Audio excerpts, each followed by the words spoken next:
जय हिंद बच्चों। आज के पाठ में कक्षा 9 के लिए रसखान जो भक्ति काल के श्रेष्ठ कवियों में उनका नाम लिया जाता है। रसखान यद्यपि मुस्लिम थे, फिर भी कृष्ण के प्रति जो उनका आत्मिक लगाव है, वह लगाव उनकी कविता के माध्यम से व्यक्त होता है। हम देखते हैं कि रसखान की जो भक्ति भावना है, कृष्ण के प्रति जो समर्पण भाव है, कृष्ण की लीलाओं के प्रति जो उनके मन में आस्था है, उसकी अभिव्यक्ति इन्होंने अपने सवैये और कवित्व के माध्यम से की है। रसखान की कई पद्यांश आपके पाठ्य पुस्तक में है। फिर पहला पद जिसे हम सवैया के नाम से जानते हैं, उसमें रसखान कवि का उनके कथन का जो मुख्य केंद्र बिंदु है, वह कृष्ण के प्रति समर्पण का भाव है। कवि को गोकुल अर्थात जहाँ कृष्ण का जन्म स्थान है, जहाँ उनकी क्रीड़ा स्थली है, यमुना के किनारे बिताए गए जो सुखद क्षण हैं, उसकी स्मृति कर कवि अपने को धन्य मानता है। प्रस्तुत सवैया में कवि के कहने का विपरीत वाक्य है कि मैं जहाँ कहीं भी जन्म लूं, अगर मनुष्य में जन्म लूं,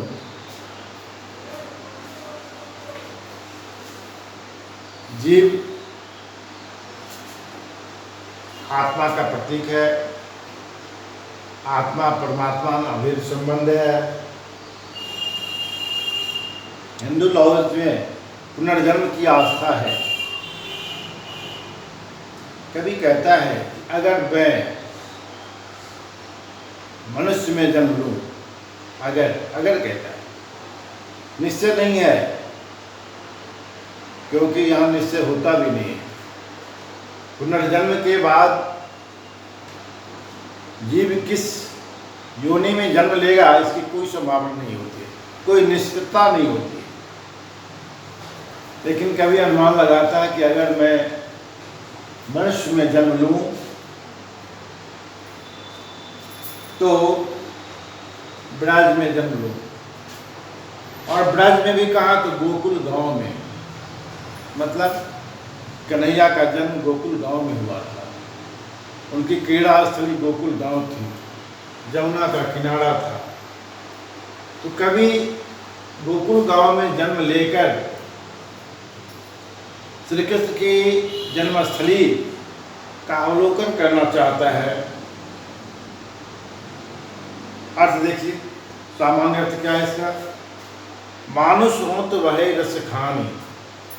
रसखान कवि कहते हैं कि अगर मैं मनुष्य बनूं तो बसों ब्रज में निवास स्थान हो।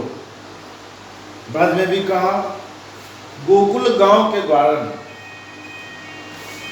गोकुल के गांव, गोकुल जहाँ कृष्ण का जन्म हुआ था, कभी वहीं जन्म लेकर कृष्ण की लीलाओं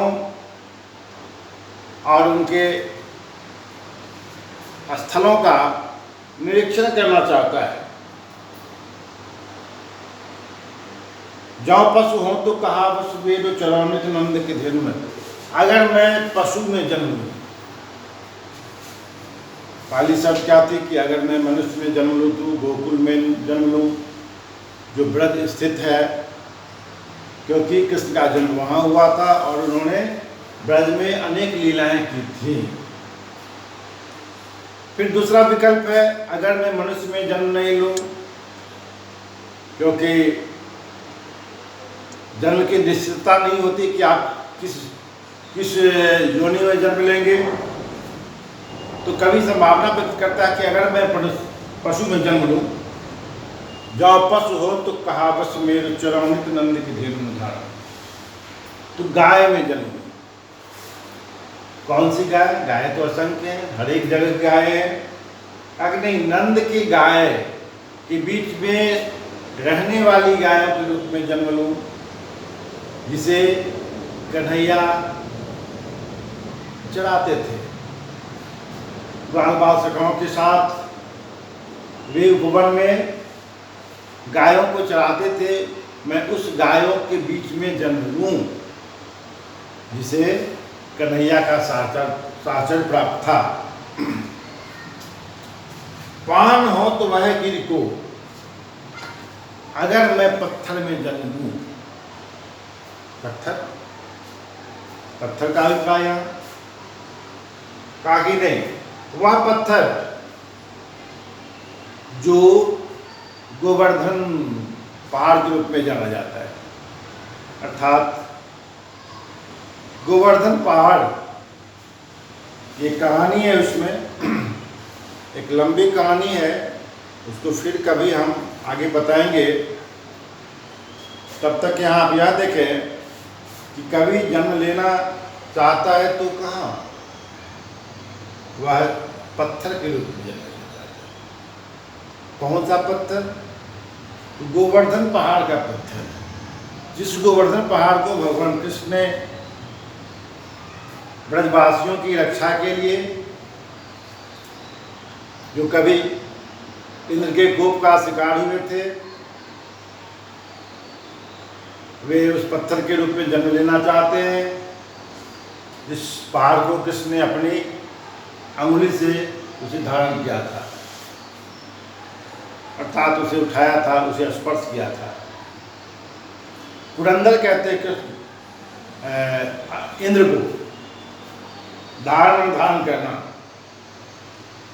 हरिछत्र मन छत्री बनाकर छाता के रूप में प्रयोग किया था। जौखम हो तो बसेरो करो बिलकालीन कुल कदम की डाल, अगर मैं पक्षी बनूं तो पक्षी बनूं तो कौन सा पक्षी बनूं? वहां निवास करने वाला पक्षी, जहां कृष्ण जी यमुना के किनारे कदम की डाल पर झूलते थे, केली क्रीड़ा करते थे, अर्थात मैं वहां जन्म लूं जहां कृष्ण रोज प्रतिदिन नित नवीन लीला करते थे, और उन लीलाओं को मैं वहाँ के कदम के वृक्ष पर बैठकर अपनी आंखों से उस लीला का दर्शन करता हूँ। ये 4 विकल्प है। पूरे पद्यांश में कवि ने अपने जन्म के लिए 4 विकल्प चुना है। पहला विकल्प, जैसा कि मैंने आपको बतलाया, मनुष्य का विकल्प, और मनुष्य में भी कहा तो गोकुल में जन्म लूँ, पशु में जन्म लूँ तो नंद के गायों के बीच में जन्म लूँ, पत्थर के रूप में जन्म लूँ तो गोवर्धन पहाड़ का हिस्सा बनूँ, और पक्षी के रूप में जन्म लूँ तो यमुना के किनारे कदम के वृक्ष पर निवास करने वाला पक्षी के रूप में मेरा जन्म हो, ताकि मैं श्री कृष्ण की उस लीला स्थली का दर्शन करता रहूं। इस प्रकार बच्चे आपने देखा कि प्रस्तुत सवैया में कृष्ण प्रस्थान के जो मनोभाव हैं, जो उनका भौतिक दृष्टिकोण है, कृष्ण के प्रति जो समर्पण भाव है, उसको अपनी कविता के माध्यम से, अपनी सवैया छंद के माध्यम से कैसे व्यक्त किया है। हम दूसरा सवैया फिर अगली कक्षा में आपको बताएंगे। तब तक के लिए धन्यवाद।